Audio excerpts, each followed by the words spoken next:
Everybody. We're going to go ahead and get started with our airport meeting. Today's date is February 25, 2025. The time is 9:01 a.m. In attendance, Commissioner Eberline, Duncan, and Matari. I'm calling this meeting to order. Are there any changes to the agenda? No. Hearing none. Public comment? Hearing none. We'll move on to our first business item. Coeur d'Alene Skeet and Trap Club Fish and Game update, and we have Airport Director Gaston Patterson, and with us from Idaho Fish and Game, Jim Fredericks, and Carson Watkins and Tricia Hebden. Absolutely. Good morning, Commissioners. Gaston Patterson, Airport Director. We wanted to bring forward basically just a status update on the Skeet and Trap Club and workings with Idaho Fish and Game. So I'll turn it over to Jim Fredericks, and we can get kind of a status update from these guys. Thank you. Good morning, Mr. Chairman, members of the board. Jim Fredericks, Director of Idaho Fish and Game, and I do have, again, Carson Watkins, the Regional Supervisor here, Tricia Hebden, who's the Assistant Chief of Wildlife, deals a lot with our grants management and the PR funds, which this is tied to, and then from the Attorney General's office, Deputy Attorney General Kathleen Trevor, who represents Idaho Fish and Game. So, by way of an update on this project, we recently received a Yellow Book appraisal, which was essentially the first step in the process, and we got the results back in December. So the appraisal came out for the entire property at $6.4 million, appraised as if it was clean property. And so, of course, we know that it is not clean property. So the next step in this process is to do an appraisal review. So essentially, we need to assess what the value of the property doesn't need to be clean, but in terms of the purchasers, that being the funding agency, Fish and Wildlife Service, they obviously can't pay value for clean property if it's not. So we need to assess the differential between what it was appraised at and the remediation costs.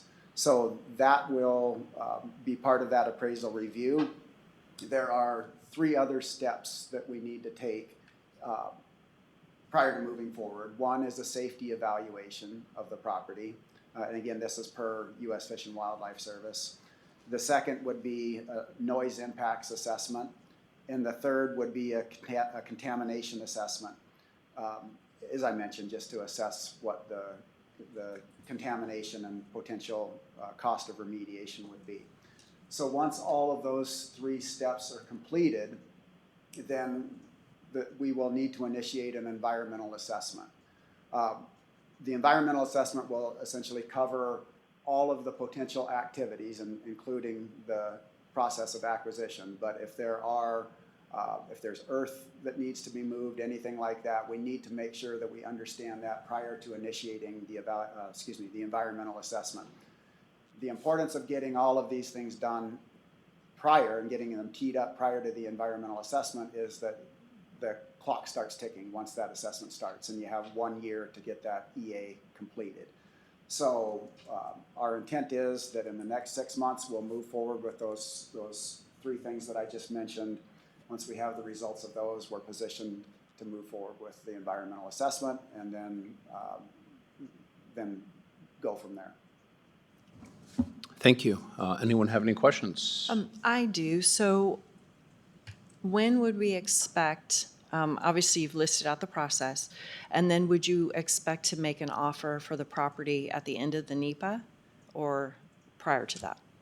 Mr. Chairman, Commissioner Duncan, so yes, the intent would be once we have the completed environmental assessment, that would then put us in the place where we know what the appraised value, what all the costs would be, what the fair market value, or what the Fish and Wildlife Service would be willing to pay for that, and that's when we can make the offer. And then there's the flip side with FAA, which I can't speak to as well as Gaston, but there's the appraisal and what the service is willing to pay, and then there's the FAA and what they need to receive, essentially. And so trying to align those things and make sure that federal agencies are talking to federal agencies is part of the challenge. Okay. And timeline? Oh, sorry. Optimistically, 6 months to do those initial steps, like I said, and then 12 months for an EA, so 18 months minimum. Up to 18 months, did you say? Yeah, I think it would, I think short of 18 months would be very optimistic. I think 18 months is a realistic timeline. Okay. And any other questions? Not for me. Maybe a comment? I was here 8 years ago as a county commissioner, sitting in this very chair, talking about the exact same thing that we're talking about right now. So, when is it really gonna happen? I can shed some light on that. The funding only became available in, what year was that? 2023. So that's how it's now further down the road. And I think that Fish and Game has not been involved until 2023. Well, they've had their feet in there too, because we worked on that project. Anyway, I hope you can get it done this time. Mr. Chairman, Commissioner Irvine, this is the first time that Fish and Game has been engaged in the process about acquiring that range. Good. Now, there may have been discussions prior, but There was no lots, funding involved. there was lots of them. Yeah, I do have one question. I just don't recall the specifics of the lease, but how are we looking with that?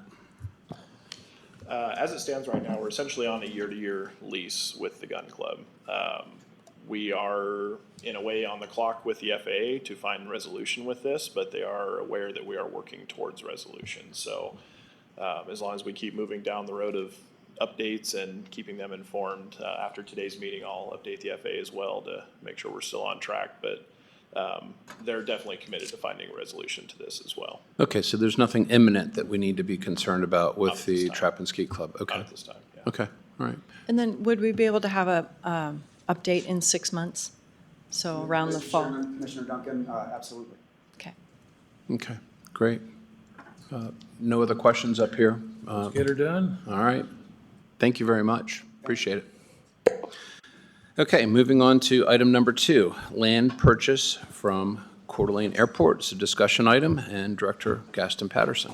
Absolutely. As the board is aware, currently Parks and Waterways sits on airport property, leased property. It is a non-aeronautical lease. This is one of the properties, as is search and rescue and OEM was, it's affected by being under market value on those properties. We've had discussions with the board in regards to what the new non-aeronautical lease rate would be if we continue to lease it. We also looked at purchasing options as well with the board. So at this time, the county has acquired the search and rescue property to completely relieve themselves of any lease with the airport. And now we're looking at doing the same with Parks and Waterways. At the last meeting, the board had asked for a spreadsheet basically showing numbers on what it would be for just the footprint Parks and Waterways currently occupies, and then also an option 2 with the expansion property where the airport calls it the Fab Shop. It's actually already a county building. That's one building the airport does not own. We just have the land underneath it, being a total expansion area. So in your packets, we had sent both of those numbers in, roughly just over 700,000 for the current footprint, and then right at $1,044,000, I believe, for the total property if you want to include that. So what I'm looking for today is direction on which option you would like to see brought forward to a business meeting, or to be able to answer any questions you may have with this as well. Questions from anyone up here?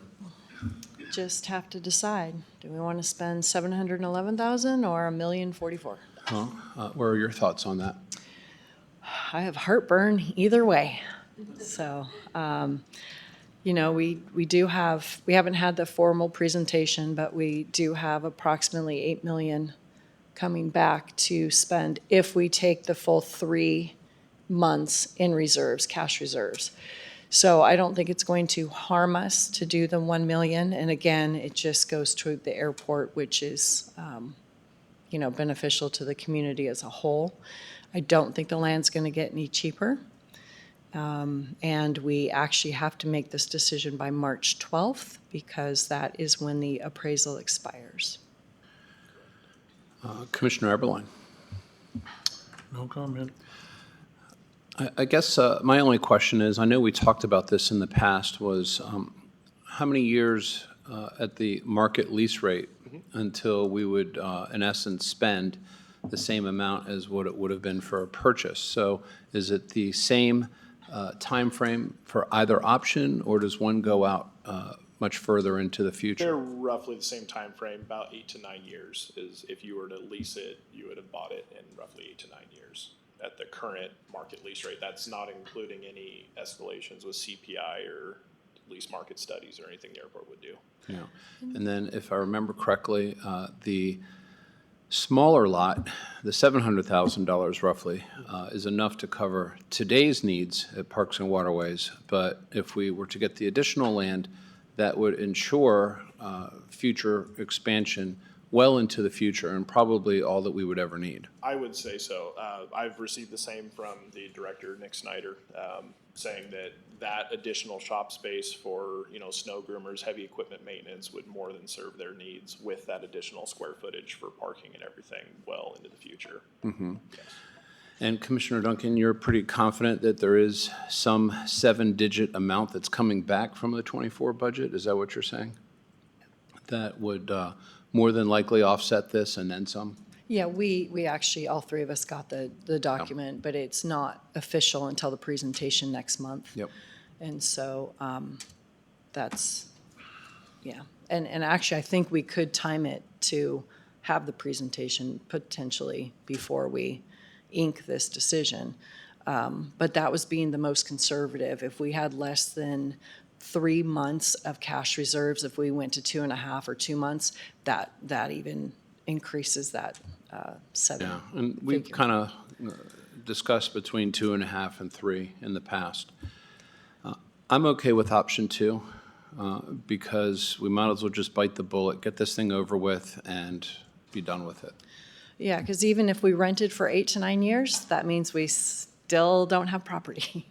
So and then in 8 to 9 years, who knows what the cost would be then. So it's not happy, but I think it's the better of the two choices. Well, using today's dollars, we might be real happy if we did this in the future. Yeah, yeah.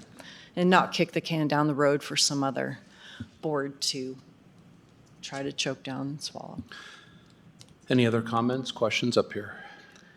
Excellent. I'll bring it No? forward. Okay. Just, do you want the presentation from auditor's office prior to this, or are you comfortable with this going on a business meeting beforehand?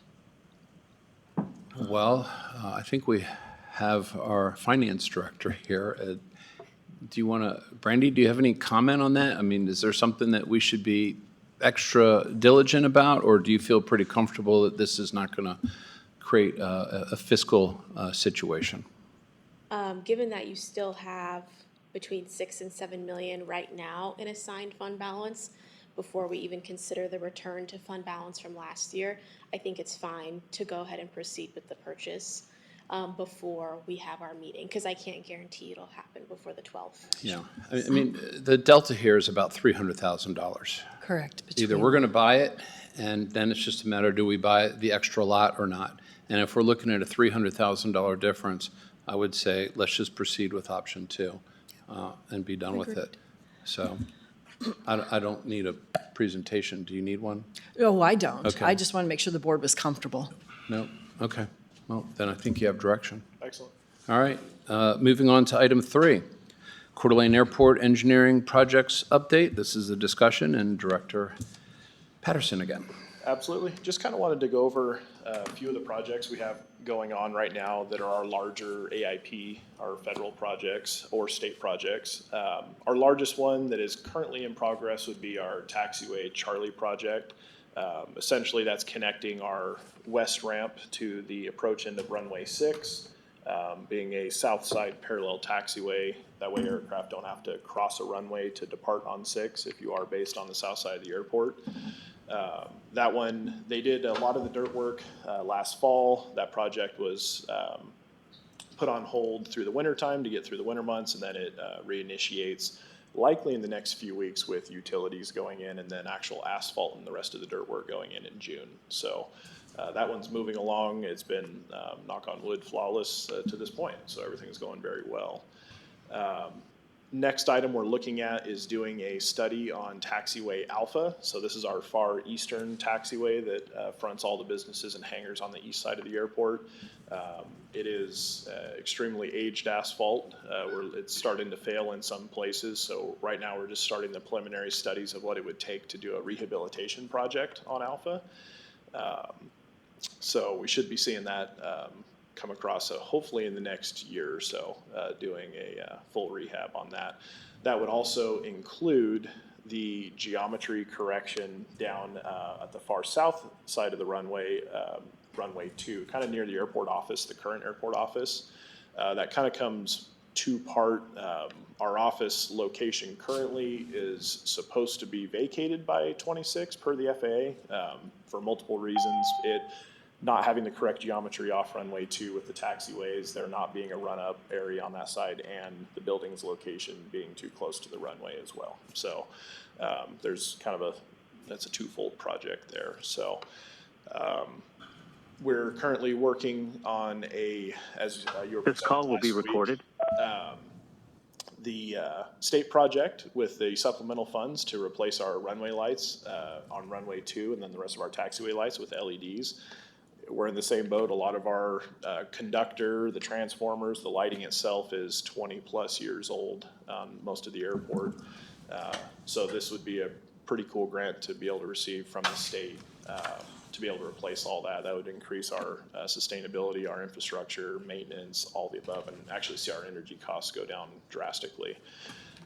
So we're crossing our fingers that goes through as well. That's a zero match grant as well. So that's 100% funding. We're in the final stages of closing out the snow resource building grant with the state. The FAA side of it is all closed out. And then in addition to that, we're just moving forward with kind of the planning level processes now. We're reaching the point where we need to start entertaining that next master plan, start those processes, see the direction we want to go. That's where we will be able to address that decoupling issue with the runways as well. We keep moving that goalpost further down the line to be able to give us time to come up with an alternate solution to shortening runways. That's one thing I definitely will not do there. I would like to decouple by lengthening them, essentially adding length to them to make a safer environment for everyone. So in a nutshell, that's kind of what we have for our big engineering reports. Everything other than that's just normal maintenance, normal operations. Questions? I don't have a question, but I do have a comment. Before you present the budget to us, can we please have a workshop that talks about, have a workshop that talks about the master plan coming up and our current AIP, our current 5-year. I think it would just be helpful to see the overall big picture before we actually get into budget approval. Absolutely, yeah. So, yeah, Definitely. if we could do a workshop with the board and Absolutely. kind Definitely of agree. see pretty maps and stuff like that. Yes, definitely. Commissioner Eberlein? No. I just want to make sure that, or just inquire about the FAA, how that's going, our communication, their sense as to, what we're doing at the airport, and overall sentiment.